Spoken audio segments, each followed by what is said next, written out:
ये है राहुल, मुंबई का रहने वाला 20 साल का एक आम लड़का। राहुल की जिंदगी में सब कुछ ठीक ठाक चल रहा था, अच्छी जॉब और हर वीकेंड दोस्तों के साथ पार्टी।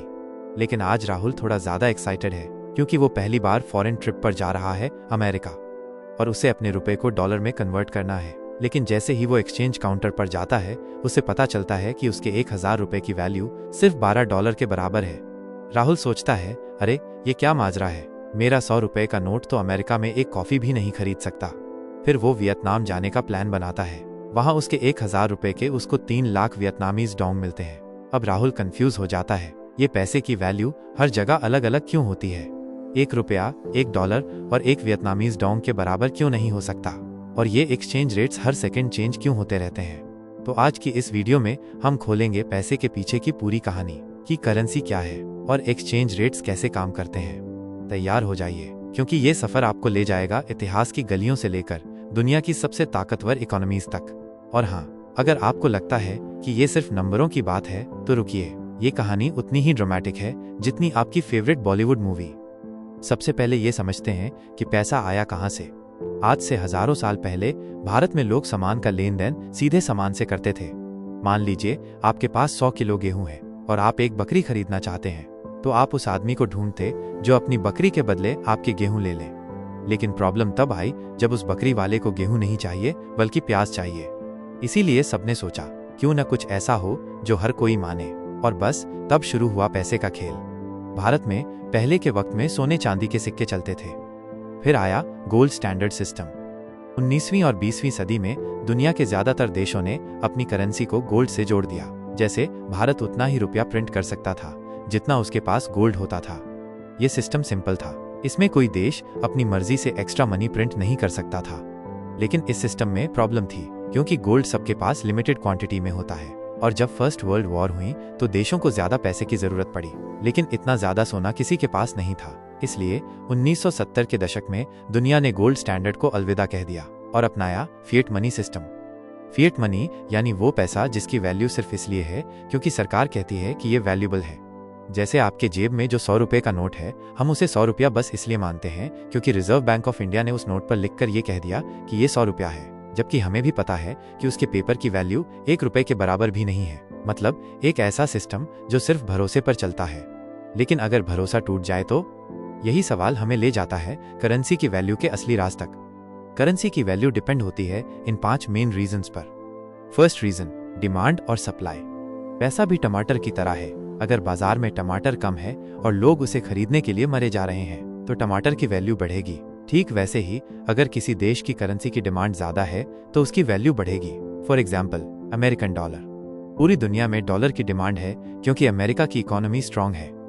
वहां की टेक कंपनीज जैसे एप्पल, गूगल और अमेजॉन दुनिया को चला रही हैं। तेल का बिजनेस डॉलर में होता है।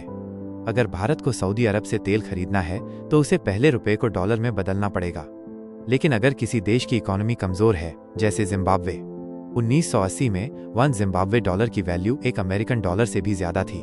लेकिन 2000 के दशक में कुछ रॉन्ग डिसीजंस और बेतहाशा नोट छापने की वजह से उनकी करेंसी बेकार हो गई। 2009 में 1 अमेरिकन डॉलर की वैल्यू 6 लाख जिम्बाब्वे डॉलर के बराबर हो गई थी। इतने नोटों से आप एक बैग भर सकते थे, लेकिन एक रोटी भी नहीं खरीद सकते थे।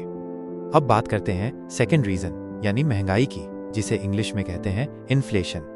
मान लीजिए 2022 में आप 50 रुपए लेकर सब्जी मंडी गए, आपको मिला 2 किलो टमाटर। लेकिन 2025 में वही 50 रुपए में सिर्फ 1 किलो टमाटर, क्योंकि महंगाई ने आपके पैसे की वैल्यू को गिरा दिया।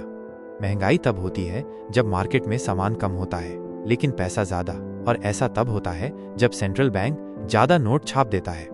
भारत में RBI यानी reserve bank of India decide करता है कि कितने रुपए छापने हैं। अगर RBI बिना सोचे समझे नोट छापने लगे तो रुपए की वैल्यू गिर जाएगी, जैसा कि जिम्बाब्वे में हो चुका है। लेकिन इसका मतलब ये नहीं कि महंगाई से हमेशा नुकसान ही होता है। थोड़ी सी महंगाई इकोनॉमी के लिए अच्छी होती है, क्योंकि लोग फिर थोड़ा ज्यादा पैसा खर्च करते हैं। लेकिन अगर महंगाई बहुत ज्यादा हो जाए तो हालत जिम्बाब्वे जैसी हो सकती है। तो अगला सवाल, RBI इन्फ्लेशन को कंट्रोल कैसे करता है?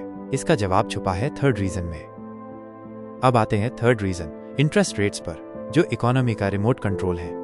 मान लीजिए आपने बैंक से 10 लाख रुपए का लोन लिया 10% इंटरेस्ट पर, मतलब 1 साल बाद आपको 11 लाख रुपए लौटाने होंगे। ये इंटरेस्ट रेट्स डिसाइड करता है RBI। अगर RBI इंटरेस्ट रेट्स बढ़ा देता है तो लोन लेना महंगा हो जाता है। लोग कम लोन लेते हैं, कम खर्च करते हैं और महंगाई कंट्रोल में रहती है। लेकिन इससे इकोनॉमी स्लो भी हो सकती है। वहीं अगर इंटरेस्ट रेट्स कम हो तो लोग ज्यादा लोन लेंगे, घर खरीदेंगे, बिजनेस शुरू करेंगे और इकोनॉमी में तेजी आएगी। लेकिन ज्यादा पैसा मार्केट में आने से महंगाई बढ़ सकती है। अब ये इंटरेस्ट रेट्स करेंसी की वैल्यू से कैसे जुड़ा है? मान लीजिए भारत का इंटरेस्ट रेट्स अमेरिका से ज्यादा है, तो इन्वेस्टर्स सोचेंगे कि भारत में तो ज्यादा प्रॉफिट मिलेगा। वो अपने डॉलर बेचकर रुपए खरीदेंगे, जिससे रुपये की डिमांड बढ़ेगी और उसकी वैल्यू भी। लेकिन RBI को ये बैलेंस बहुत सावधानी से करना पड़ता है। एक गलत कदम और पूरी इकोनॉमी डगमगा सकती है। इसीलिए जब RBI governor interest rates declare करते हैं तो पूरे देश की नजरें उन पर टिकी होती हैं। अब बात करते हैं फोर्थ रीजन की, जो है कंट्री स्टेबिलिटी। 1970 में चाइना ने अपने देश में इंटरनेशनल कंपनीज को बिजनेस करने की परमिशन दे दी, पर उन कंपनीज को फैक्ट्रीज खोलने, ऑफिस बनाने के लिए चाइनीज युआन चाहिए थे। इससे युआन की डिमांड बढ़ी। लेकिन कोई कंपनी तभी इन्वेस्ट करती है जब देश की पॉलिटिक्स और इकोनॉमी स्टेबल हो। अगर आज सरकार टैक्स कम करे और कल टैक्स डबल कर दे तो इन्वेस्टर्स डर जाएंगे। और अगर देश में हमेशा दंगे और प्रोटेस्ट होते रहे तो भी इन्वेस्टर्स भाग जाते हैं, जैसा कि हमारे भारत देश में अक्सर होते रहता है। अब आते हैं फिफ्थ और लास्ट रीजन, इंपोर्ट और एक्सपोर्ट पर। जब चाइना किसी देश को अपना कोई प्रोडक्ट एक्सपोर्ट करता है तो उस देश को चाइनीज युआन खरीदने पड़ते हैं। इससे युआन की डिमांड बढ़ती है। लेकिन अगर किसी को सऊदी अरब से तेल खरीदना है तो उसे डॉलर चाहिए। इससे डॉलर की डिमांड बढ़ती है। इसीलिए हर देश चाहता है कि वो ज्यादा एक्सपोर्ट करे। ज्यादा एक्सपोर्ट यानी ज्यादा डिमांड, मतलब ज्यादा मजबूत करेंसी। एक और इंटरेस्टिंग बात, पेट्रो डॉलर।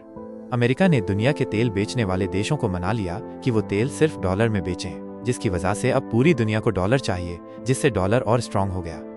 अब एक सवाल, क्या करेंसी की वैल्यू को स्टेबल रखने का कोई तरीका है? तो जवाब है हाँ। इसे कहते हैं पेगिंग। कुछ देश अपनी करेंसी को किसी मजबूत करेंसी से जोड़ देते हैं। जैसे ब्रुनेई की करेंसी सिंगापुर डॉलर से 1:1 से पेग्ड है, मतलब दोनों की वैल्यू एक जैसी। भारत का पड़ोसी देश भूटान भी ऐसा ही करता है। भूटानी नगुल्ट्रम की वैल्यू हमेशा इंडियन रुपए के बराबर रहती है। लेकिन पेगिंग में रिस्क भी है। अगर रुपए की वैल्यू गिरी तो भूटान की करेंसी भी गिरेगी। अब एक बड़ा सवाल, क्या पूरी दुनिया एक ही करेंसी यूज कर सकती है, जैसे एक वर्ल्ड डॉलर? ये बात सिर्फ सुनने में ही अच्छी है, क्योंकि यूरोप में यूरो इसका बेस्ट एग्जाम्पल है। इसमें प्रॉब्लम यह है कि एक देश की गलती पूरी दुनिया को भुगतनी पड़ सकती है। 2009 में जब ग्रीस देश की इकोनॉमी डूबी तो पूरे यूरोप की इकोनॉमी पर इसका असर पड़ा। तो एक वर्ल्ड करेंसी तो अभी सिर्फ एक सपना है। तो दोस्तों, अब राहुल समझ गया है कि करेंसी की value demand and supply, inflation, interest rates, country stability और इंपोर्ट एक्सपोर्ट पर टिकी होती है। लेकिन एक आखिरी बात, क्या स्ट्रॉन्ग करेंसी हमेशा अच्छी होती है? सिंपल आंसर है नहीं।